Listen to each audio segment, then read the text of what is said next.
Hey Sugar Snaps, welcome to the Textile Indie YouTube channel. If you're new here, my name is Brittany. Today I am going to take you along with me for the week. I have a bunch of filming to do for some workshops I'm creating and some basket weaving and some knitting projects I wanted to share with you. So let's dive in. I need to weave a few baskets as samples for an in-person class I'm teaching this fall. They are going to incorporate naturally dyed reed to create patterns in the woven part of the basket. So I am cutting my stakes, so it'll be a square basket with a closed base bottom. I'll weave the walls in plain weave with the natural dyed reed incorporated, and then I'm planning on finishing it off with a basic rim and basic lashing with the seagrass in the inside. Well, I've woven the base and now I need to finish off the filler stakes so that the ends get hidden into the basket. And I usually use a technique called chicken feet, so I'm going to do that, where you split the stake and then tuck them under.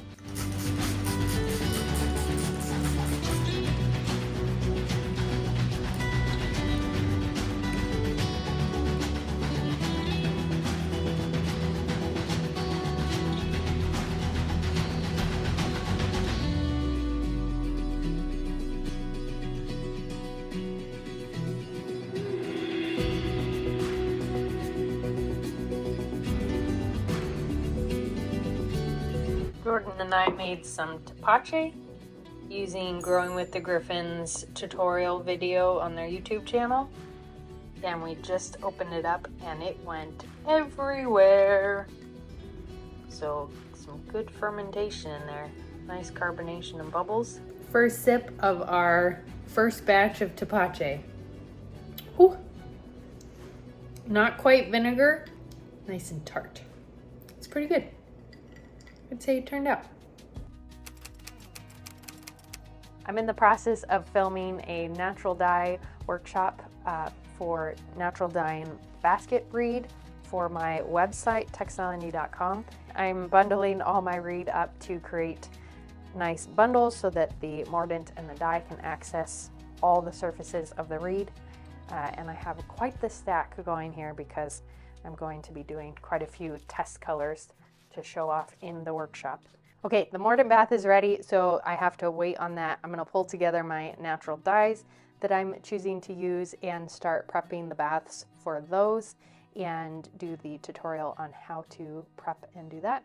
And then those will sit until tomorrow when I actually do the natural dyeing process on the mordanted reed.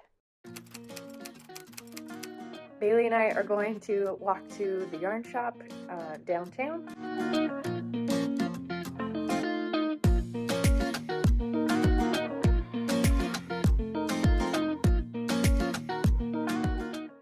I got yarn. So isn't their logo so cute? Hook and needle, it's a little hedgehog, and got lots of goodies.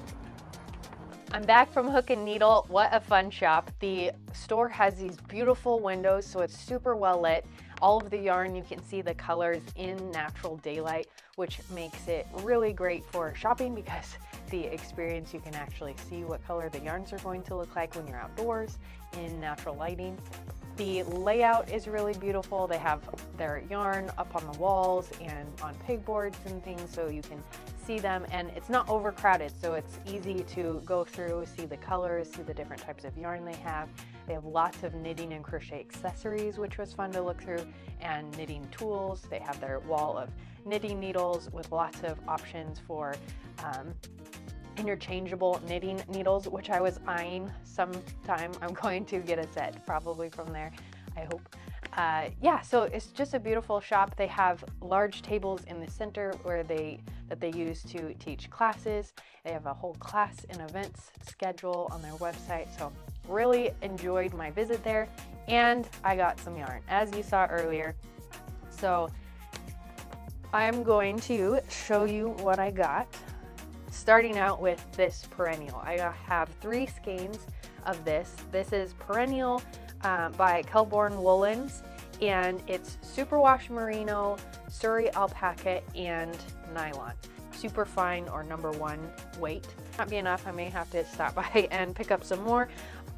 But I started out with this, and even though it's a wool, I chose this for a spring summer garment because wool has some awesome properties. I think that it's kind of a magical fiber because wool can insulate, but it also wicks moisture away from your skin and helps regulate your temperature. So in hot weather, I feel that it's a great fiber to wear, in moderation, of course, because it will keep your skin cool by wicking the moisture away, just kind of regulating your temperature a little bit. And another great feature, especially when we go backpacking, most of my backpacking tops are wool fabrics. They are antimicrobial, and wool naturally is antimicrobial, which means that you don't smell because unlike polyester, it does not absorb your body odor and then, have that stick around. That antimicrobial factor keeps any body odor smell to a minimum. So it doesn't smell within 5 minutes like a polyester workout shirt would, which is really great. Next up, I have 2 Knitting for Olive yarns. I was super excited to see their color range of the Knitting for Olive at Hook and Needle. I picked up this color, they call it Flamingo. It's kind of a corally salmony color, and it's a color that I've really been attracted to this season. Typically, I'm not really a pink person. Make garments or wear garments, I don't gravitate towards pink as much. I think I have one shirt that is a similar color to this, which is actually the motivation to buy this yarn because I really love the color of that shirt. I got a merino yarn and a silk mohair yarn, and I want to combine these. I have lots of this to work with now, just need to come up with a pattern or choose a pattern to knit. Really happy to have Hook and Needle in my area, and wanted to encourage you, if you have a local yarn shop, go visit it and encourage the folks there. The yarn shops, it's kind of a labor of love to be able to stay in business, and so let's support our local yarn shops or local craft store of any type, whether you're a quilter, a knitter, crocheter, weaver, whatever your craft is. Find your local shops and go and support them by either purchasing supplies from them or sharing their stuff on social media. Let's support other makers by encouraging the community and those that are trying to help us gain the supplies that we need to do the projects that we love.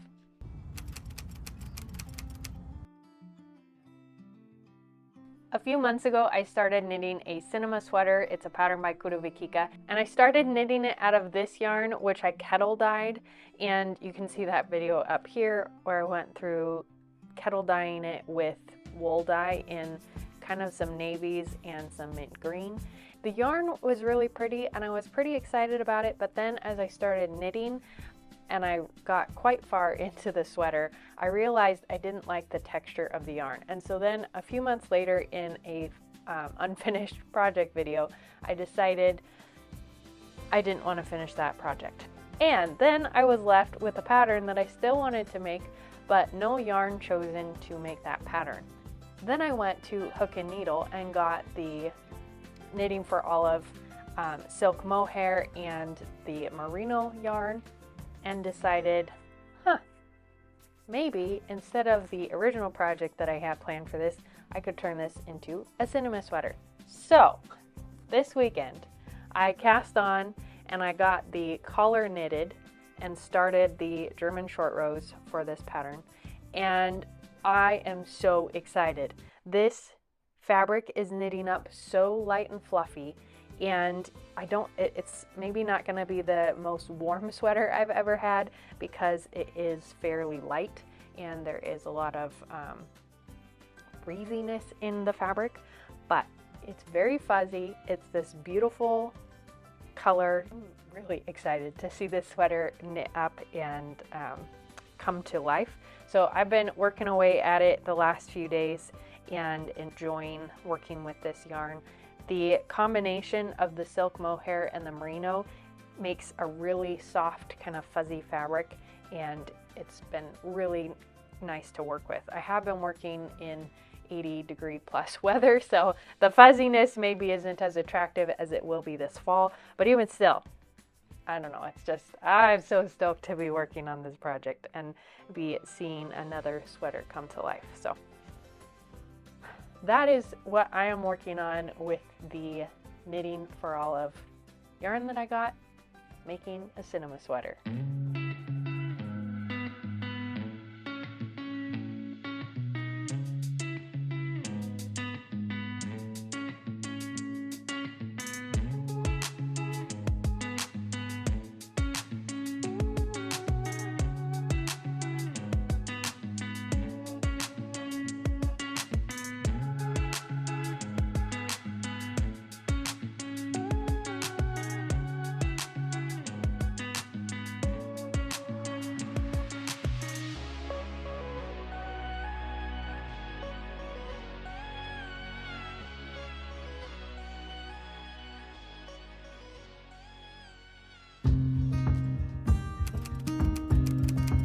To dye my basket reed, I am using Weld, which is a spiky leafy green plant that I actually have growing in my garden. I harvested some last year, so I'll be using that, and it produces a yellow dye. And then cochineal, which is a parasitic beetle type creature. The exoskeleton of that beetle produces a bright fuchsia, sometimes a purpley color. I'll also be using madder root or Rubia tinctoria, and I'm not doing anything special to it, so it's going to end up being an orangish color, and then walnut, which will be brown. One of the reasons I chose these specific dyes is that they're all classic dyes, and they've been time tested over centuries and used in natural dyeing for a very, very long time. So I know that they are going to work well, and I know that they're going to be more light and wash fast with the mordantine that I did on the reed, which is really nice when you weave a basket and the color stays put.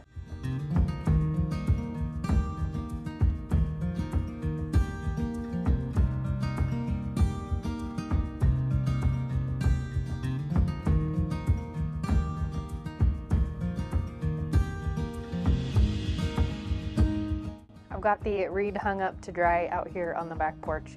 It's pretty warm out today, so it's not going to take long for these to dry out, but they are fairly waterlogged because they've been in the mordant bath and the dye bath for 3 days now. So the colors that I have here, I've got the madder root, which is the orange, cochineal, which is the bright pink, walnut, the brown color here, and then weld, which is this yellow. I could play around with some over dyeing, and if I included indigo in my dyeing process, I could make a whole lot of other colors. Here I'm gonna stop dyeing for now and start weaving with these guys.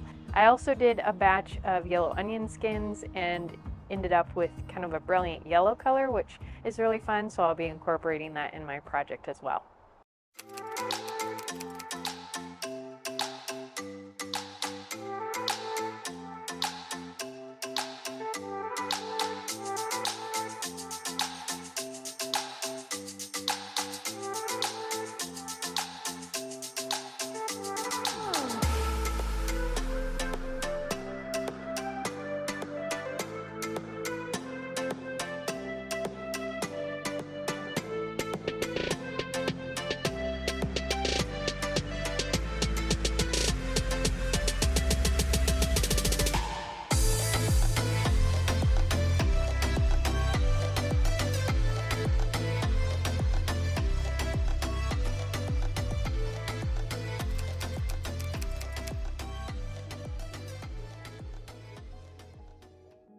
I just ran out of my first skein of yarn knitting my Sailor Swift top, and the yarn that I'm using is from Bourton Yarn Basket in Bourton on the Water, England. I got it when I was traveling through the Cotswolds with Jordan doing some village hopping. We walked from village to village and stayed the night in Airbnbs or little inns and things. And I picked this up at the Yarn Basket because I thought it was really beautiful, and it reminded me of our experience on the Cotswold Way, which involved a lot of blue sky, a lot of grassy fields, and a whole lot of mud.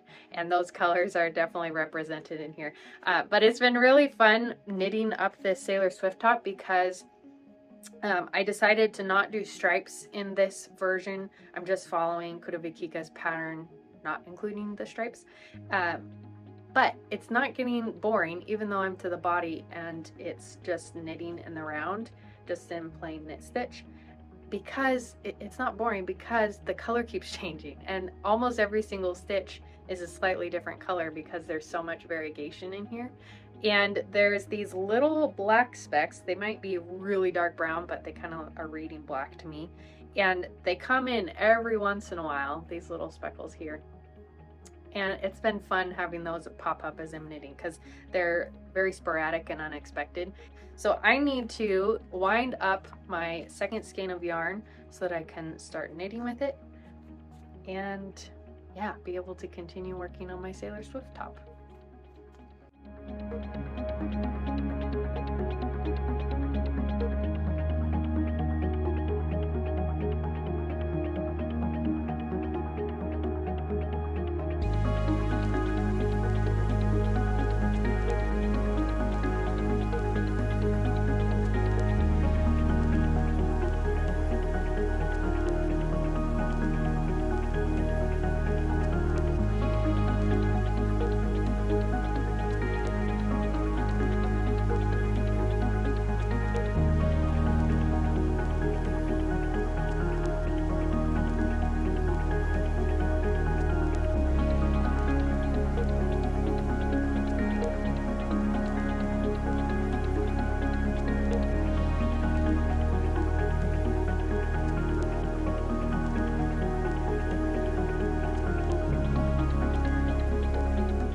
I've been toting my project around in my small melon basket. This is a workshop I have on my website, textileindie.com. If you want to weave your own knit project basket or project basket in general, works great as a fruit basket as well.